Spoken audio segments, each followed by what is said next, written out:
Ce que je te propose maintenant, c'est de reprendre aussi des bases d'exercices que l'on avait eues précédemment, notamment au niveau des boucles.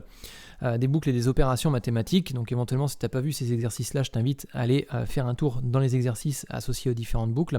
Et notamment, de reprendre un petit peu cette base d'exercices de façon, et d'un point de vue pédagogique, de ne pas sortir d'un contexte que l'on maîtrise déjà un petit peu, et pour pouvoir élargir un petit peu toute cette maîtrise-là et venir renforcer certains éléments supplémentaires. Donc on va reprendre ces différents exercices de telle sorte à pouvoir venir les renforcer, à les utiliser différemment avec d'autres éléments et de voir de nouvelles choses. Ce que l'on va faire dans ce chapitre-là, c'est tout simplement de venir renforcer nos compétences sur les tableaux de telle sorte à pouvoir alimenter un tableau de différentes valeurs supplémentaires en fonction d'une base de calcul mathématique. Alors, il y a plein de cas en programmation où on va utiliser tout ça et notamment les tableaux, c'est quelque chose que tu vas utiliser par exemple pour venir faire des opérations mathématiques, faire avancer ton programme, améliorer les opérations, venir rajouter des informations sur ton tableau, etc. etc. Donc l'idée, en fin de compte, c'est d'effectuer 10 opérations mathématiques, donc à comprendre par là 10 itérations de boucles, avec une valeur de base qui va être égale à 1, et d'atteindre une valeur finale de 1024. Donc ça veut dire que dans chacune des opérations mathématiques, on va multiplier la valeur précédente par 2 à chaque fois. Et ce que l'on souhaite, c'est d'avoir un résultat final qui ressemble à peu près à ça, mais tu as un exemple juste en dessous, c'est-à-dire d'avoir 2, 4, 8, 16, etc. jusqu'à 1024. Donc l'idée, c'est de faire ces 10 opérations mathématiques les unes après les autres pour pouvoir atteindre ces fameux 1024, ce fameux résultat de 1024. Il y a deux façons d'effectuer les choses. On va partir d'une façon basique, relativement simple, de façon à comprendre un petit peu la logique, le fonctionnement. Et puis on va un petit peu modifier tout ça dans une deuxième solution. Donc ce que je vais faire, c'est que je vais mettre solution numéro 1. Voilà.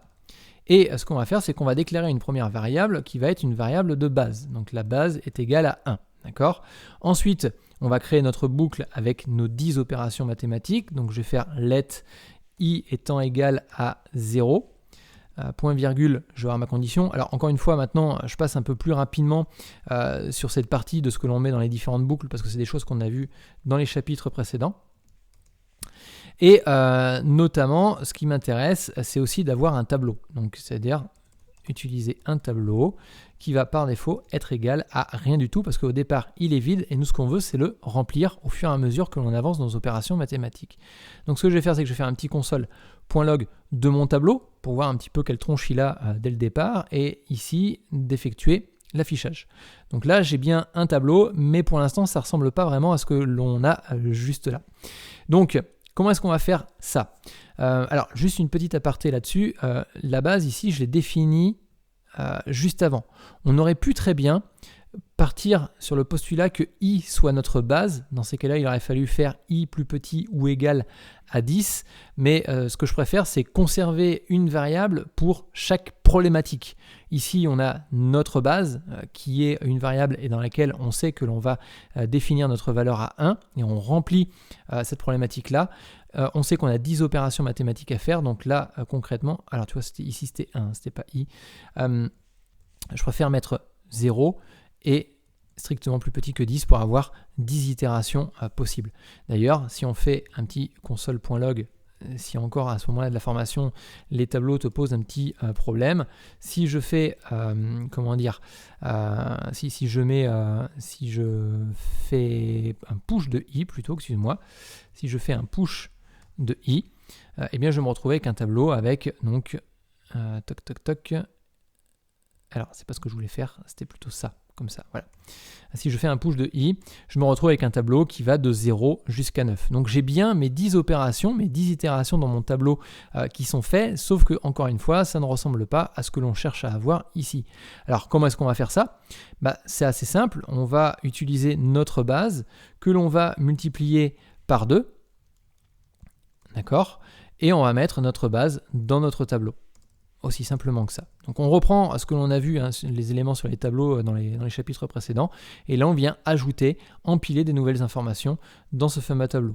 Donc là je me retrouve bien avec un tableau qui part de 2 et qui va jusqu'à 1024, donc c'est l'objectif, tu vois, le résultat final que l'on souhaitait atteindre.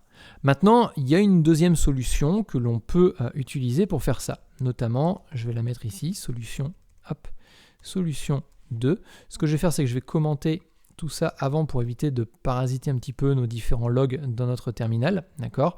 Et je souhaite atteindre exactement le même résultat. Donc ce que je vais faire, c'est que dans un premier temps, hop, je vais commencer par faire un tableau.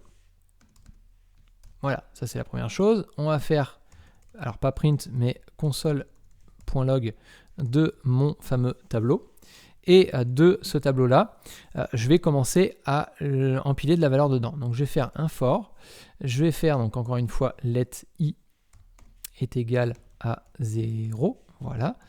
Tant que i est plus petit que 10, dans ces cas-là, je vais faire i++ pour incrémenter mon tableau, et je me retrouve à peu près dans la même configuration que l'on avait juste avant. Maintenant, ce qui va m'intéresser, ça va être de prendre l'élément de mon tableau précédent. Donc c'est-à-dire que par exemple, pour faire la valeur 4, je veux prendre l'élément de mon tableau précédent, qui est 2, et le multiplier par 2, et ainsi de suite, pour aller jusqu'au bout. Sauf que si je fais, et tu vois, on l'a vu dans les chapitres précédents aussi, si je fais un console.log à ce moment-là de la formation, enfin du chapitre, et que je fais un array de i, aussi simplement que ça, pour l'instant, eh bien je me retrouve avec que du undefined. Pourquoi? Parce que déjà dans un premier temps, si je ne fais pas de array.push de mon tableau et que je mets i dedans, je me retrouve avec une petite problématique. Si je fais ça, j'ai encore une erreur. Je vais avoir que du undefined, par contre mon tableau va bien se remplir des différentes itérations. Pourquoi est-ce que j'ai du undefined? Parce que mon console.log se trouve avant d'avoir ajouté une nouvelle valeur dans mon tableau, et notamment avec l'incrémentation.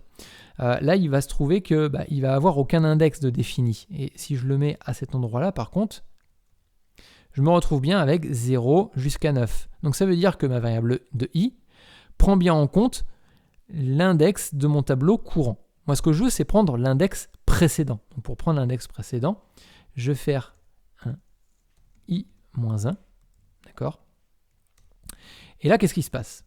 Je vais bien récupérer l'index précédent. Tu vois, je suis sur l'index numéro 2, mais je récupère bien le 0. Là, ici, je récupère bien le 1, etc., jusqu'à 8. D'accord?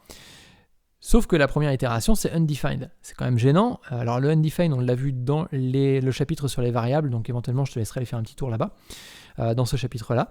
Mais notamment, la notion de undefined, concrètement, il faut qu'on règle le problème. Donc, ce que je vais faire, c'est qu'on va résoudre notre problématique. On va faire un si notre tableau de i-1, donc de l'index -1, est égal à undefined.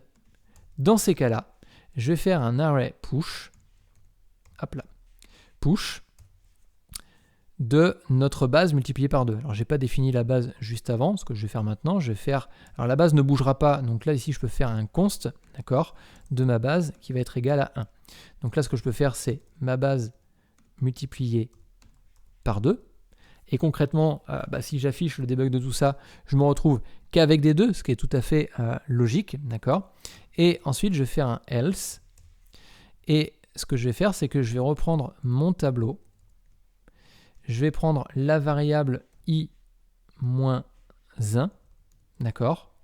Et je vais faire un array.push de i-1 multiplié par 2. J'enregistre. J'exécute mes opérations, et là je me retrouve bien exactement avec le même résultat qu'avant, pour la simple et bonne raison, déjà c'est qu'on atteint les 1024, mais que en fin de compte, on est parti sur une base sur un postulat qui était de prendre l'index précédent, donc le premier index n'existant pas, on a simplement pris notre base multipliée par 2, donc 1 multiplié par 2, donc on arrive ici. Pour pouvoir calculer la valeur 4, ce qu'on a fait, c'est qu'on a pris l'index précédent au moment où on allait écrire la valeur 4. Donc là, pour l'instant, on n'a rien. On va prendre 2, on va le multiplier par 2, et bim, c'est parti. On rajoute une valeur qui est la valeur 4, etc., etc. Donc voilà comment est-ce que tu peux remplir un tableau sans forcément connaître les éléments, enfin tout du moins, en utilisant les éléments précédents de notre tableau.